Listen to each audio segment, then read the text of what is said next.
My name is James Nagle. Welcome to The Irish Nation Lives. Following the surrender of the Provisional Government on the 29th of April 1916, British authorities struggled to find facilities to hold and try the prisoners that came under their control. Liam Tobin remembers that the men from the Four Courts garrison were marched to the Rotunda Hospital and put into a small field opposite the building. Here the men were ill-treated by the police guard placed over them, and one of them, Captain Lea Wilson, took especial pleasure in humiliating Tom Clarke.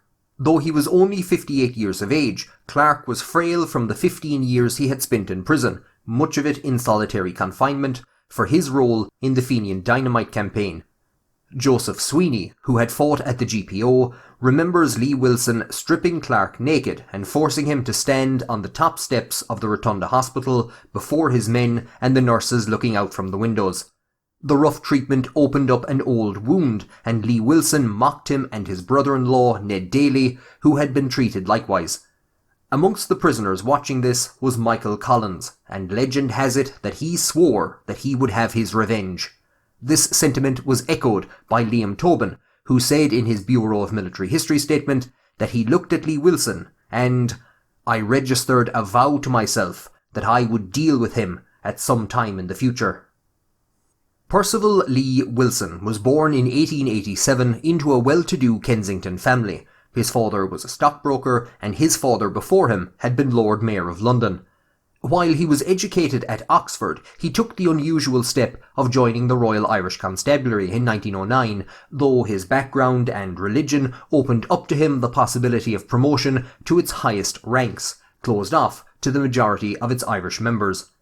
Posted to Charleville in County Cork, he met Marie Monica Ryan, whom he married before enlisting with the Royal Irish Regiment on the outbreak of the First World War. Promoted to captain and serving as a musketry instructor in France, he was on leave or was recovering from wounds in Dublin when the 1916 Rising broke out.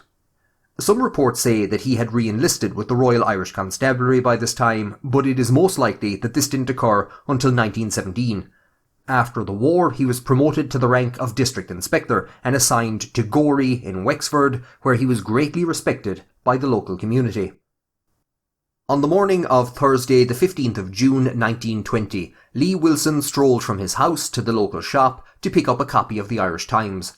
Leafing idly through its pages as he walked back, he took no notice of the car parked on the side of the road with its bonnet raised and 5 men gathered around examining the engine. There are 2 separate lists given of who these men were. Paddy O'Daly says that Tom Keogh and Tom Cullen had been sent from Dublin to meet with men from Wexford who could help them to escape after, while others believe that Frank Thornton and the IRA Deputy Director of Intelligence himself, Liam Tobin, had travelled down. Regardless, this was a squad mission, and as Lea Wilson passed, the men drew their revolvers and fired. He was struck twice and fell to the ground, but managed to get up and started running. Another 3 shots were fired, at least one of which hit him, and he collapsed to the ground dying. In versions where he is placed at the scene, it is said that Liam Tobin fired the fatal shot. Joe Sweeney, by now a TD in Dáil Éireann, was in the Wicklow Hotel in Dublin that evening when Michael Collins burst in and told him, "We got the bugger, Joe." The killing of Lea Wilson is one of the many events that contributes to building the legend of Michael Collins. At the very hour of Ireland's defeat in 1916, he was already planning its ultimate victory, of which building an army that could strike back at its enemies was the most important part. For 4 years he planned and plotted until the time was right to take revenge on Lea Wilson. Wary, however, of the image this paints of a bloodthirsty gunman driven by revenge, Paddy O'Daly stated, "I believe he was shot because of the position he held at the time and for no other reason. I am satisfied from my long experience with the squad that no man was shot merely for revenge and that any execution sanctioned by Michael Collins was perfectly justified." O'Daly had himself been reprimanded by Collins when he heard a rumour that O'Daly was going to take revenge on an officer who had raided his house during 1916. Collins gave me a lecture on revenge and told me that the man who had revenge in his heart was not fit to be a volunteer. It would not be unlike Collins, however, to believe that the rules should apply to everyone but himself, and Lea Wilson's position could have had little to do with the reasons behind his killing. The day after his death, the Irish Times reported that Gorey had been the quietest town in Ireland, and before this, nothing else had occurred there. Usually, this is where the story would end. Little attention is generally paid to those who were left behind to grieve, but the story of Lea Wilson's widow guaranteed a unique position for both of them in the history of art. In 1921, while holidaying in Scotland, Marie attended an auction at which paintings from the collection of William Hamilton Nisbet were being sold. Though not a collector of art, she was struck by one of the paintings, a copy of Caravaggio's The Taking of Christ, created by a noted imitator of his, Gerrit van Honthorst. It depicted Judas kissing Jesus Christ, identifying him to Roman soldiers who had come to arrest him, after which he was tried and crucified. She purchased the painting, and after returning home to Ireland with it, she began studying medicine in Trinity College, Dublin, graduating in 1928, after which she worked as a paediatrician at the Children's Hospital on Harcourt Street. A devout Roman Catholic, Marie attended Mass daily before work, and in the early 1930s she donated the large painting she had brought from Scotland to the Jesuit community on Leeson Street, in gratitude for the support that they had shown to her after her husband's death. She never remarried, and worked until she was 83 years of age, dying the year after, in 1971. The Jesuits hung the painting that had been given to them in their dining hall, and there it stayed until 1990, when they invited Sergio Benedetti, the conservator of the National Gallery of Ireland, to carry out cleaning and restoration work on some of their art collection.